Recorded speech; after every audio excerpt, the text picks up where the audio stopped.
बिस्मिल्लाहिर्रहमानिर्रहीम। अस्सलामुअलैकुम दोस्तों, क्या हाल चाल हैं। मैं उम्मीद करता हूं कि मेरे तमाम दोस्त खैरियत से होंगे।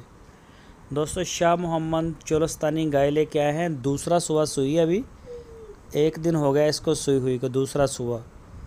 तो बछड़ा दिया इसने, ये चेक कर सकते हैं। कलर शलर में माशाल्लाह बड़ी प्यारी गाय है। दूसरा सुबह सुई है और बछड़ा है मेल काफ। तो पिछले सुबह का अगर जो मिल्क रिकॉर्ड है वो 12 से 13 लीटर 12 से 13 लीटर इसका मिल्क रिकॉर्ड था पिछला। अभी तो ताज़ा सुई है, अभी 10-15 दिन के बाद जाके अपना मिल्क रिकॉर्ड सेट करेगी मैला शैला फेंक के। और इसकी जो डिमांड की है शाह मोहम्मद ने वो 1,45,000 रुपये की है। और शाह मोहम्मद की लोकेशन है हरुणाबाद सिटी, ज़िला है बहावलनगर।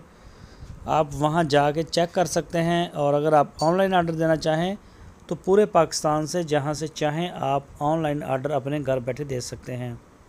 किसी भी दोस्त को अगर ज़रूरत हो, चोलस्तानी नस्ल की गाय है, बड़ा अच्छा इसका मिल्क है।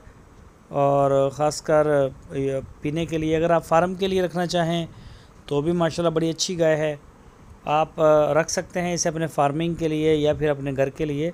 तो आप आर्डर अपना बुक करवा सकते हैं। आपकी स्क्रीन के ऊपर शाह मोहम्मद का नंबर है, इस नंबर के ऊपर उनका व्हाट्सअप भी है। आप व्हाट्सअप की कॉल भी कर सकते हैं या फिर मोबाइल कॉल। पूरे पाकिस्तान में होम डिलीवरी, कार्गो, हर चीज़ की सहूलत मौजूद है। तो जहां चाहें आप डिलीवर करवा सकते हैं। दोस्तों, अगर आपको हमारी वीडियो अच्छी लगी है तो लाइक करें। जो नए दोस्त हैं वो चैनल को सब्सक्राइब करें, बेल आइकन को प्रेस करें। वीडियो को अपने दोस्तों के साथ फेसबुक और व्हाट्सएप पे लाजमी शेयर करें।